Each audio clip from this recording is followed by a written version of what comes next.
som, teste, 1, 2, som.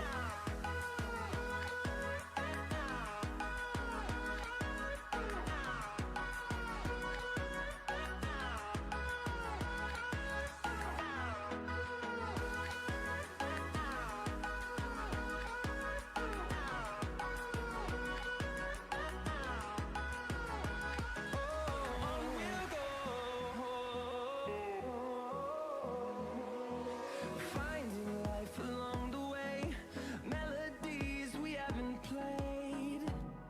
No, I don't want no rest. Echoing around these walls, fighting to create a song. I don't wanna miss a beat. And on we'll go,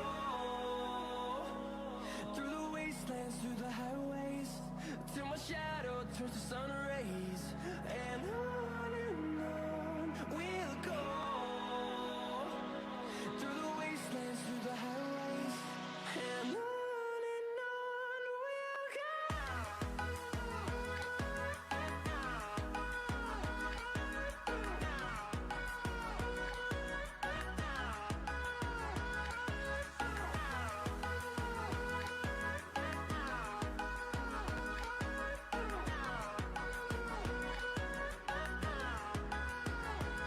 And we'll grow.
Boa noite, gente! TV Web na área mais uma vez. Ótima noite a todos, ótima segundona para você.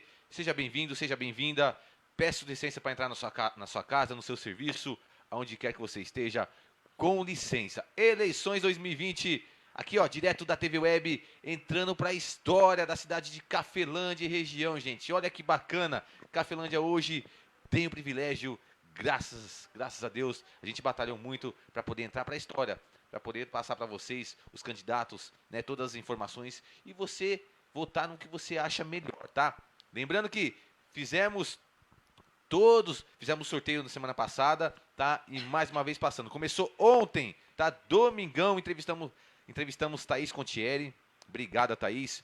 Hoje vou apresentá-la daqui a pouco para vocês também, tá? Amanhã, doutora Carla. Terça-feira, quarta-feira, Rogerinho Castilho. Quinta-feira, tá? Passando para você a agenda. Quinta-feira, Francisco Cunha. E sexta-feira, encerrando aqui, tá? Nessa sexta-feira, também agradecendo muito também o capitão Capucci. Ao meu lado esquerdo, ela, depois eu vou passar para vocês que estão chegando, tá? Pra gente poder passar para vocês as informações, como é que vai ser feito, tá? A entrevista. Ela do lado esquerdo, obrigado mais uma vez, tá? Renata Santana Scarelli. Primeiramente, boa noite, conhecendo aqui nos bastidores, um papo bem bacana, bem legal, está aqui conosco. Boa noite, seja bem-vinda de verdade, tá? E obrigado por estar aqui. A gente fica muito feliz quando os candidatos vêm e falam um pouco do plano de governo e a gente é muito grato por você estar aqui. Boa noite, tudo bem? E se apresente, Renata, tudo bom com você? Tudo bom, Diego? Boa noite. Obrigado. Primeiro eu quero agradecer a oportunidade Nossa, que você legal. está dando para a gente, né? Para a gente se apresentar e também para falar um pouquinho do nosso projeto de Verdade. governo. Isso é muito importante, né? Isso é muito verdade, como você falou. E como você falou, né? Já entrou para a história, né? Meu pai.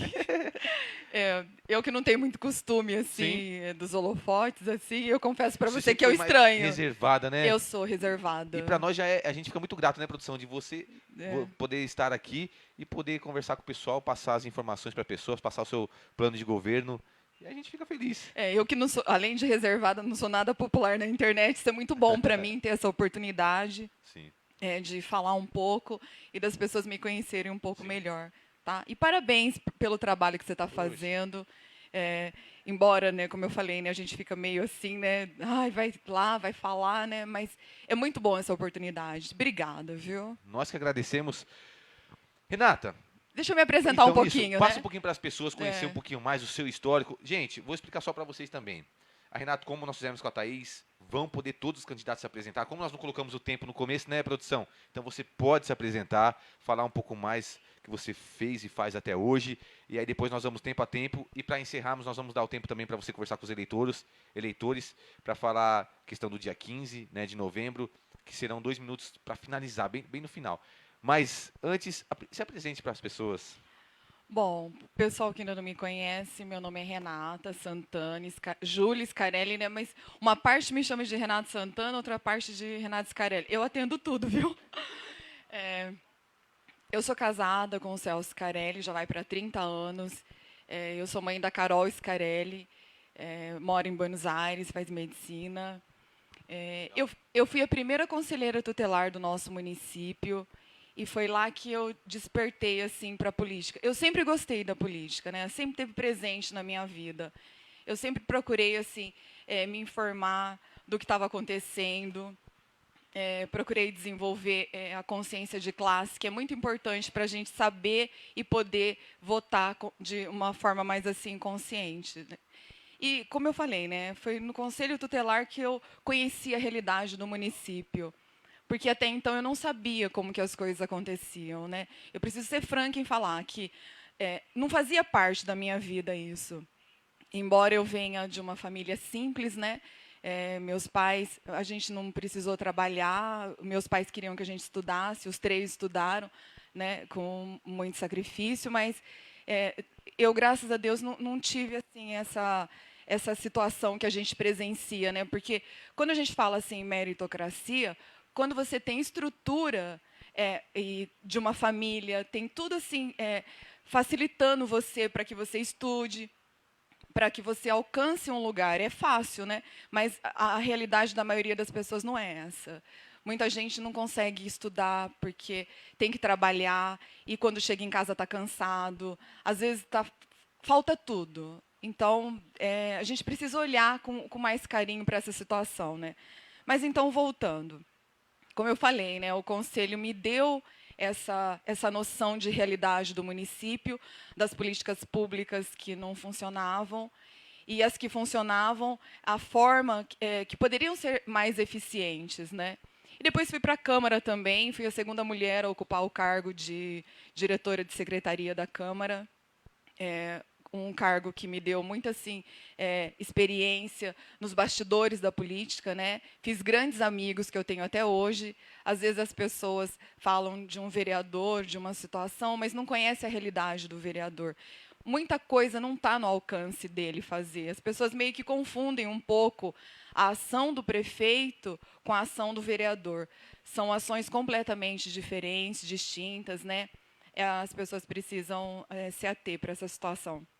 E eu quero aproveitar para falar que eu trabalhei na Câmara e prestar solidariedade à família do Argeu. Eu tive a convivência harmônica, respeitosa. Eu só tenho coisas boas para falar do Argeu. Eu não vou falar que eu gostava, porque eu gosto, né? Que eu não acredito que a morte acaba aí, né? Mas não vou entrar nessa questão.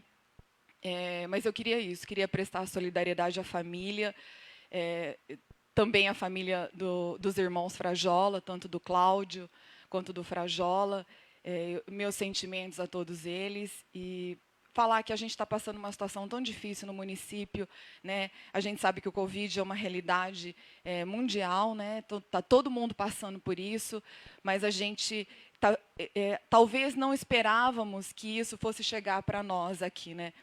Não nos preparamos para viver isso. E eu quero aproveitar a oportunidade, Diego, para falar que antes de começar a epidemia nos atingir, eu gravei um vídeo onde eu falava que a gente precisava se organizar. Eu sugeri a criação de um conselho para enfrentamento da crise, achava importante, como acho ainda importante, que as pessoas, tanto da área da saúde, principalmente comércio, que o comércio é o que mais sofre, né? Eu não vou entrar na área da saúde, porque, com certeza, as pessoas sofrem nos hospitais, sofrem atrás de vaga, sofrem com as perdas, né? Como eu acabei de mencionar aqui, a perda do Argeu, do Cláudio e do Frajola. Né? Eu fico imaginando essas famílias, o que elas não estão passando, né? Porque, além da perda, também tem o preconceito, né? As pessoas têm medo, né? Você viu a hora que eu cheguei aqui, eu estava de máscara, eu relutei, eu não escondo isso não, gente, eu relutei em tirar a máscara. Eu tive a preocupação de usar a máscara que eu uso, ela tem aquele íons de prata, ela em contato com o vírus, ela mata. Eu estou saindo, sim, em campanha, mas eu tenho a preocupação de o que eu puder fazer, sabe? O uso, a minha parte, exatamente. Procuro manter distanciamento, não tiro a máscara por nada. Aqui está um fato inusitado, eu tirando a máscara, né? Mas o que a gente não faz por essa oportunidade que você está nos dando, né? Eu preciso, como eu falei, né, não sou muito popular, né? Então eu preciso falar alguma coisa do meu projeto. E essa oportunidade que você dá, não podia perder, com certeza, né? Mas eu acho que é isso. Ó, eu falei, como eu disse, do vídeo, né, que eu gravei, que eu achava que era importante, e acho, né? A gente está preparado para enfrentar a situação. E se eu não sortear aqui a parte de economia aqui nas perguntas, eu gostaria depois de um espaço para falar com o comércio, porque eu estou muito preocupada com a economia. Tá bom?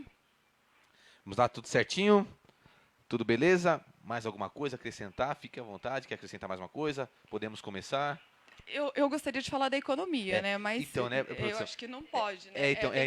explicar isso, Não, claro. principalmente porque se a gente, as pessoas, os outros vão Não. falar o que, eu posso, né, que não teve da Thaís, né? Tá, não, Escolher o beleza. tema, né? Isso, Claro. Aí a pessoa Por fala, não favor. pode, tá bom? Tá. Mas vamos lá. Beleza, Renata, vamos lá, tudo certinho? Preparado? Ó, lembrando o que, gente? Explicar pra vocês só que tá chegando agora também. Obrigado a sua audiência, viu? Obrigado mesmo, né? Renata Santana Scarelli, candidata a prefeita aqui da cidade de Cafelândia, e o vice, o Daniel também, né? O Daniel. Aproveitar aqui, e ó, mandar um abraço para o Daniel Sanches. e falar para ele parar de cair do cavalo. Que esses dias estava com o joelho inchado, que tinha caído do Tá cavalo. vendo, Daniel?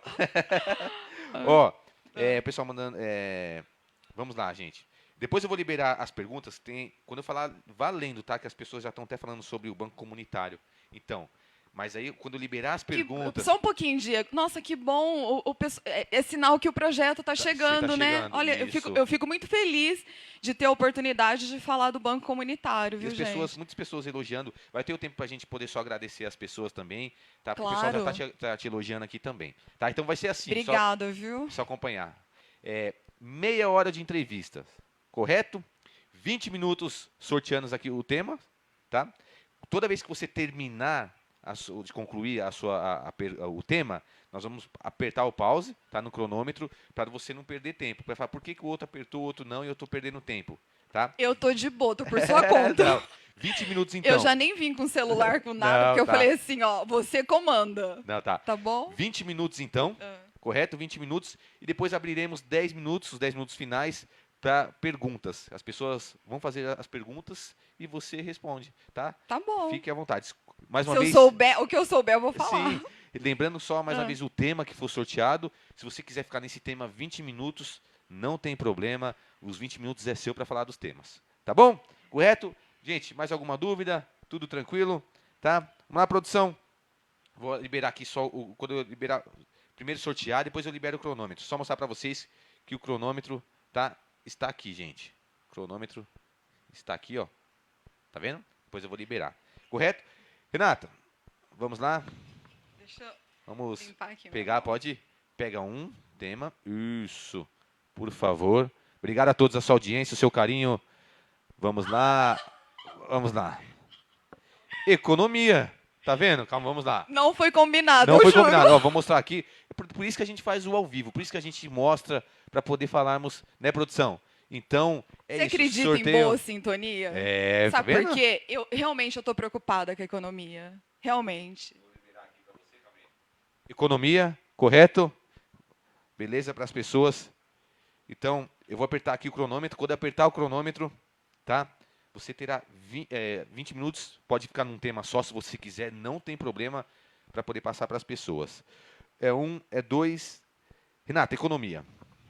Bom, gente, olha, você viu que não foi combinado, foi ao vivo e eu tirei a economia, né? E eu queria mesmo falar da economia. Legal. Por quê?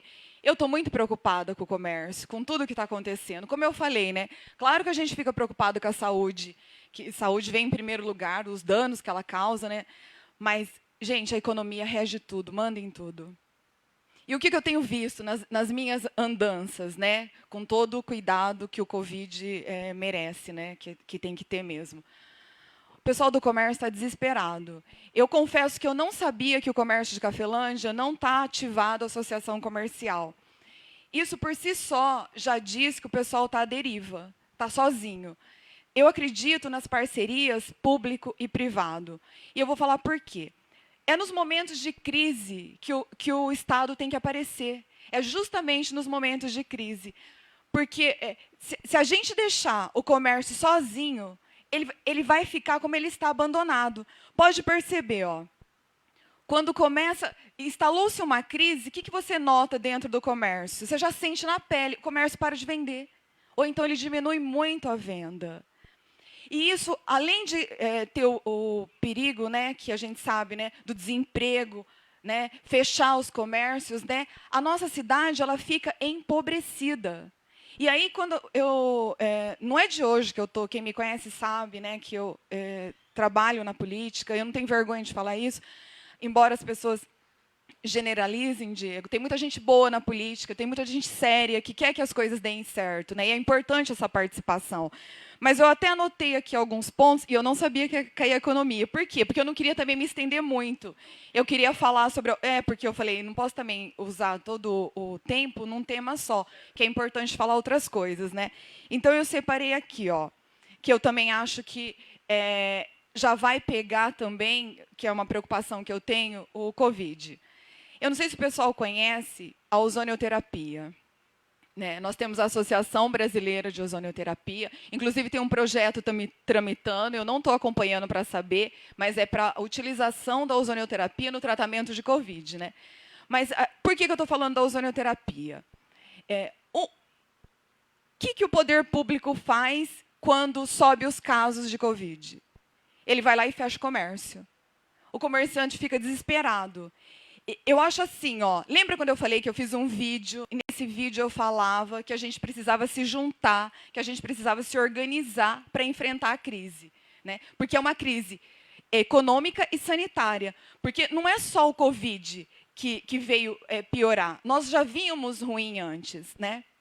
Então, na hora de sentar para montar o projeto, eu tive essa preocupação de juntar a saúde com a economia. E o que a ozonioterapia faz? Né? Além dela esterilizar os ambientes hospitalares, né? Além dela ser uma técnica, é uma técnica secular, né? Diga-se de passagem. Né? No Brasil, não muito difundida, embora já tenha aprovação do projeto, que ela pode ser implantada como medicina complementar, né? Mas o que ela faz? Eu tive... Olha só, eu anotei aqui, para eu não esquecer. Uma consultoria específica sobre os benefícios da ozonioterapia no SUS.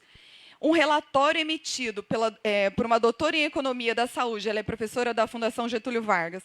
40%. O uso da ozonioterapia no SUS, na saúde, gera uma economia, olha isso, que pode chegar 40% nos gastos totais do SUS. Gente, olha só, você não está só tratando o problema, você está gerando uma economia. Só para a gente ter uma ideia, até 2030, nós vamos duplicar os casos de diabetes, o número de diabéticos. O impacto que isso gera no sistema de saúde, o gasto e o impacto disso. Você imaginou se você consegue fazer uma economia de 40%? Lembra quando eu falei lá no começo que é justamente no momento de crise que os governos devem vir, devem aparecer? Porque, na verdade, o que um governo faz? Ele administra, ele gerencia crises. Porque governo não é para dar lucro, o Estado não é para dar lucro. O Estado tem que estar presente na vida das pessoas para gerenciar problemas, né?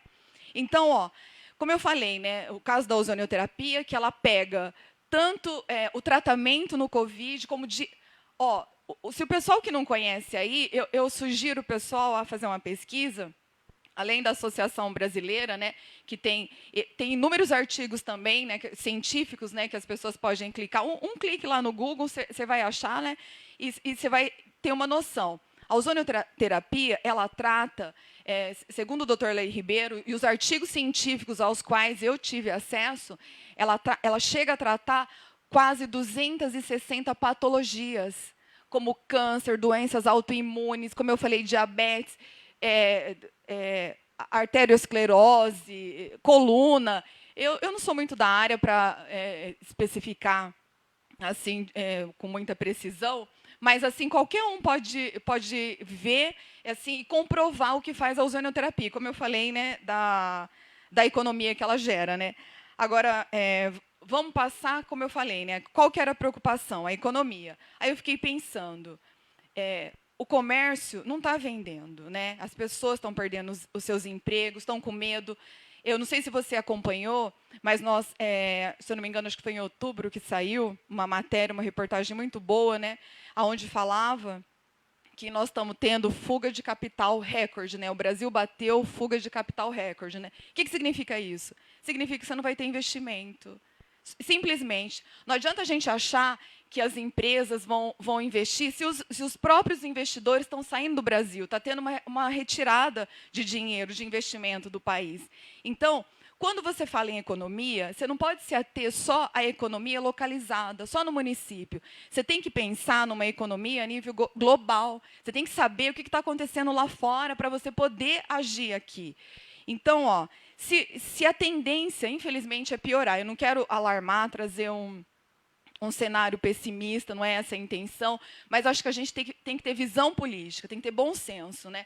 Se no momento está tendo fuga de capital, se ninguém está investindo, o que vai acontecer? Nós vamos ter que trabalhar com o material humano que nós temos. Ou então a gente vai ficar de pires na mão esperando uma grande empresa vir se instalar, gerar empregos. Claro que você tem que fortalecer o seu empresário, você tem que fortalecer o comércio da sua cidade, o empreendedor da sua cidade. É evidente que você tem que fazer isso. Mas você não pode ficar só na esperança de que vão vir empresas para cá. Uma que nós temos cláusulas de barreira, né? Você não tem tratamento de esgoto, você não vai conseguir que as empresas, você não tem a infraestrutura necessária para que a empresa venha se instalar. Então, aí, é um problema sério, né? E eu quero dar esperança para o comércio. Por quê? Eu não sei, alguém conhece, né? Eu sempre faço essa pergunta, né? Porque muita gente não conhece o Banco Comunitário. Por isso que eu fiquei feliz na hora que eu vi o comentário aí do Banco Comunitário, porque aonde o Banco Comunitário ele é implantado, ele muda a realidade da vida das pessoas.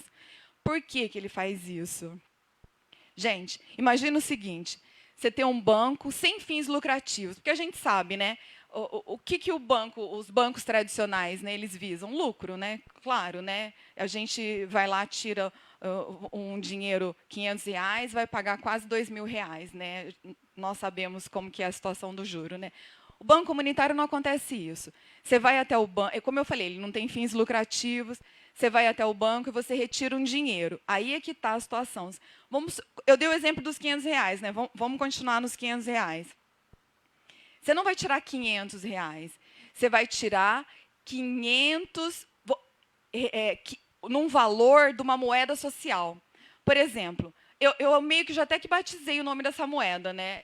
Café, né? Que é em homenagem ao nome da cidade, aos bons tempos do café, né? Mas o que acontece? Como eu dei o exemplo, né? O Banco Comunitário emite uma moeda social. Aí você vai lá e você tira 500 cafés, que é o nome dessa moeda social. ela tem o valor dos R$ 500. Só que tem um detalhe, você tirou R$ 500, né? Essa moeda só vale dentro do nosso comércio. Você não vai poder tirar esse dinheiro e gastar em Lins, em Pirajuí ou em outras cidades. Por que isso? Justamente para fortalecer o comércio, justamente para que o dinheiro circule ali, que ele gire ali, né? Então, esse é um banco, como eu falei, onde ele é implantado, ele transforma a vida das pessoas. E aí, houve até uma polêmica, né? Vou tocar nesse assunto, né? Por quê? Lembra quando eu falei? Eu sempre gostei de política, né? Não é de hoje. Eu venho, quem me conhece sabe, eu venho nessa luta. Essas andanças que eu faço não começou agora, já vem de um tempo, né? E aí, o que a gente percebe, né? Algumas pessoas entram para a política, umas para o poder, outras ganância. A gente não vamos julgar aqui qual que é a situação, né? Mas geralmente elas mudam a condição social delas, né? E eu penso assim, você não é prefeito, você está prefeito, né? E aí, no meio de uma crise dessa, com todas as dificuldades que todo mundo está passando, o comércio, indústria, todo mundo está sofrendo, a dona de casa, o desemprego, e aí o salário do prefeito é de 15 alguma coisa, né? Aí você pensa assim, qual que é a contribuição que o poder público dá para essa crise toda que a gente está passando? E aí eu peguei, né, trabalhei na Câmara, como eu falei, né, conversei sobre o projeto. Para quê? Para a gente pegar, reduzir o salário do prefeito, os vencimentos dele, para 5 mil líquidos. E o restante, descontados os impostos, claro, né, a gente colocar no fundo do banco comunitário. Eu vejo como uma chance, uma oportunidade do prefeito fazer alguma coisa para ajudar a população, porque está todo mundo no sacrifício. E a gente vê, a classe, os políticos precisam também fazer a parte deles. Se você conversar com as pessoas, a maioria delas é contra os grandes salários. Porque quando a gente faz isso, o que está acontecendo com nós? Nós estamos criando castas, nós estamos criando classes sociais superiores ao povo, e é o povo que sustenta tudo isso. Se você olhar, quem é que sustenta a máquina pública? É o pobre e a classe média. E aí você não vê, todo mundo, igual a reforma, né, dos servidores, né, todo mundo vai fazer sacrifício, vai ter direitos cortados, os quais eu sou contra, porque eu acho que a gente tem que cortar de quem tem, não de quem não tem ou de quem está ali, né, que é a classe média, geralmente é a mais, como se diz, prejudicada nas reformas, né. Mas aí eu fico pensando, o que está fazendo o político para colaborar com essa situação? E aí eu falei assim, não, vamos pegar e vamos também dar essa contribuição. Vamos tirar do salário dele, que ele também sinta na carne. Porque, é como eu falei, política não é profissão, é doação. Então, uma das situações é essa. Eu vou falar do banco de cooperativas. Você conhece, Diego, o banco de cooperativas? Diego, 60% da França no sistema, nesse segmento dos bancos de cooperativa. A Europa inteira, a gente queixa, né, que nós temos muito, como que eu vou falar? O juro é muito alto, as taxas são altas, né? E a gente acha que não existe outra coisa para a gente sair fora desse círculo vicioso, né? Tem sim, gente. Tem os bancos de cooperativas, onde os clientes, eles não são clientes, eles são cooperados. É um banco também que não visa lucro, mas o lucro obtido, porque não tem banqueiro, viu? Olha que interessante, um banco sem banqueiro. Tudo de bom, né? Um banco sem banqueiro. E aí, o que acontece? Nesse sistema, é dividido entre os cooperados. E o que é melhor, gente?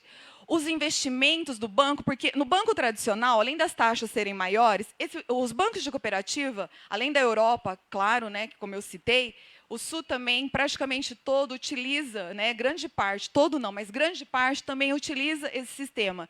E eu, antes que eu me esqueça de falar, eu já entrei em contato com uma agência grande de um banco cooperativado, que vai fazer um estudo aqui em Cafelândia para ver a nossa realidade, se a gente comporta. Você acha que a gente não comporta? Claro que a gente comporta.